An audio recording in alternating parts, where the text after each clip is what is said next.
ko'y pag Pilipinas. At labis na ba, murang bigas? At nangako pa kayo ng maunlad na bayan, yung walay mga nalipunan. Diba, pangako nyo'y pag Pilipinas. At labis na ba, murang bigas? At nangako pa kayo ng maunlad na bayan, yun pala'y mga nalipunan. Mga nalipunan pala yan. Ano ba yan? Bating na mo, bating na mo, bating na mo, bating na mo. Grabe ka. Abante na po! Ganito na ba kabangag ang ating Pilipinas? Ganito na ba talaga kabangag ang ating gobyerno? At ganito na rin ba kabangag ang ating mga tagapaglingkod sa gobyerno? Meron dyan, para hindi matalo sa eleksyon, lantaran ang pamimigay ng ayuda. At meron naman dyan, isang opisyal ng Comelec na ginagawa ang lahat para hindi at matalo ang mga alagang kandidato ng kanyang kinikilalang amo. Alam nyo kung sino ito? Na? Itong isang naglilingkod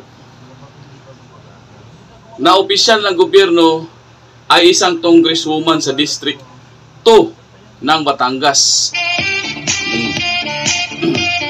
Lantaran ang pamimigay ng ayuda.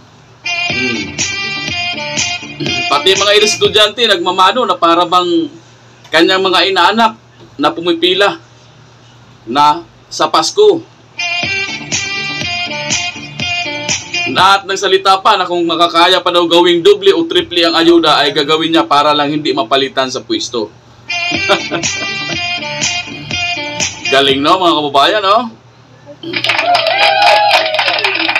Ito namang opisyal ng Comelec ay halatado na may nilulutong dayaan sa eleksyon. Bakit? Di ba may isang batang matalinong CPA lawyer na nagpakilalang isang IT expert dahil sa kanyang karanasan sa computer world? Siya si Attorney Harold Respicio. Dahil lang sa simpleng pagpuna sa mga guidelines sa nasusundin, nagagawing guidelines na susundin sa araw ng halalan ay bigla na lang kinasuhan. Anong meron? Baka naman kumukulo na ang niluluto ni Comelec, chairman. Meron pa isang abogadong pinagbibintangan din ng Tridorcom na fake news peddler daw. Na binabayaran daw ng Pogo at drug lords para mag-post ng paninira sa gobyerno.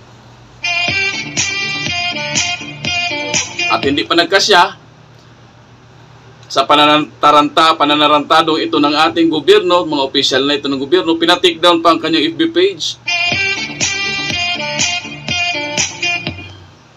Kilala nyo ba siya? Isa po siyang matapang at prinsipyadong abogado na nakikipaglaban simula pa noong 2010. Nakikipaglaban sa dayaan ng Comelec. Siya si Atty. Glenchong. Nalaman niyang si Comelec Chairman Garcia ang nagpatahimik sa kanyang FB page para di makapagsalita. Pero hindi yun umubra. Ito, panoorin natin. Samahan nyo akong panoorin ang mga video na ito, ha. Ngunit bago yan, kung bago lang kayo dito sa aking channel, please like and share. At kung hindi pa kayo nakapag-subscribe, pindutin nyo na yung subscribe button at isama na yung bell all button para hindi kayo mahuhuli sa mga balita at mga kaganapan dito sa ating channel. O tara na, ano pa bang gagawin natin? Bibirahin ko na to kasi baka maunahan pa ako ng iba. Tinuturuan ko daw kayo maging tamad. Listen to me.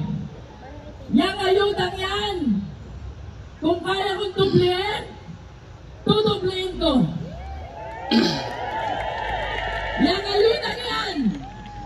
Kung kaya kong triplihin, triplihin ko. Bakit? Sa tindi ng hirap ng buhay, salamat at ang taga San Pascual may tinatanggap na ayuda galing sa ating pamahalaan. Tama! Hindi naman porket ang taga San Pascual nakatanggap ng AIX, hindi naman porket taga San Pascual nakatanggap ng tupad, kaya titigil na magtrabaho. Ay, subukan na! Subukan na! Pag hindi kayo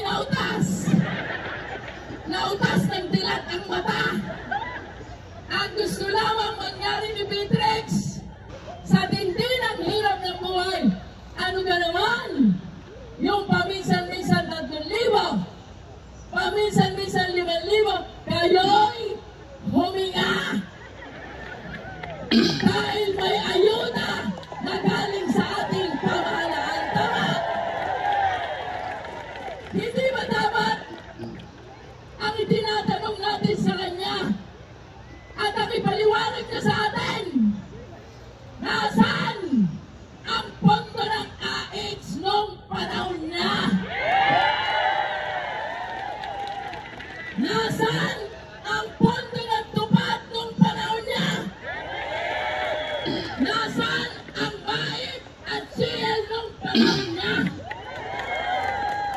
Lahat ng aking binanggit, mga lumang programa, pero ang pinagtataka ko, bakit ngayon lang naintindihan ng taga San Pascual. Kung wala pang sumibal na malaking babae sa tarpulan, hindi nyo maiintindihan na matagal na pala, matagal na dapat may tinatanggap na ayuda galing sa ating pamahalaan. Tama? Sasabihin sa inyo, wala na kasi akong social media eh. Ginurgor na yung account ko eh. So alam ko na, ang nagpagurgor sa akin ng Comelec, si George Garcia yan.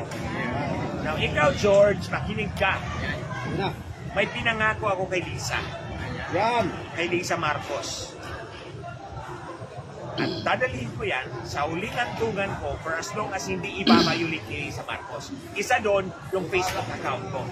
Pag tinanggal ni Lisa Marcos yung Facebook account ko, ilalabas ko yung manipulasyon sa Korte Suprema.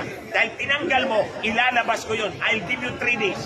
Pag hindi mo pinalik ng 3 araw, by Friday, ilalabas ko yung affidavit ko tungkol kay Lisa Marcos.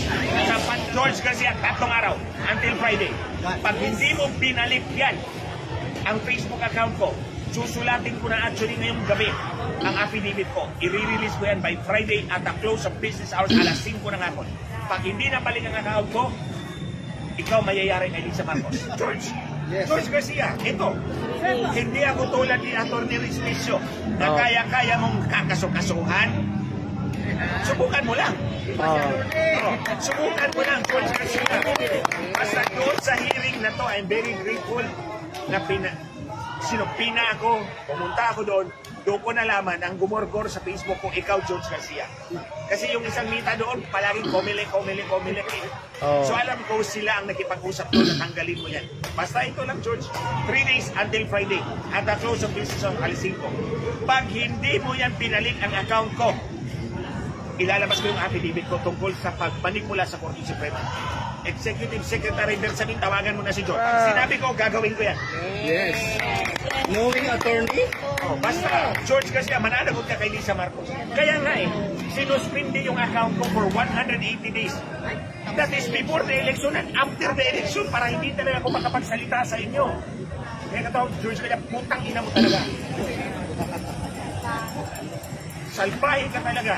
Basta pag hindi mo binalik ang account ko in 3 days, Friday 5 p.m., ilalabas ko yun. Abangan Yung namin affidavit ko.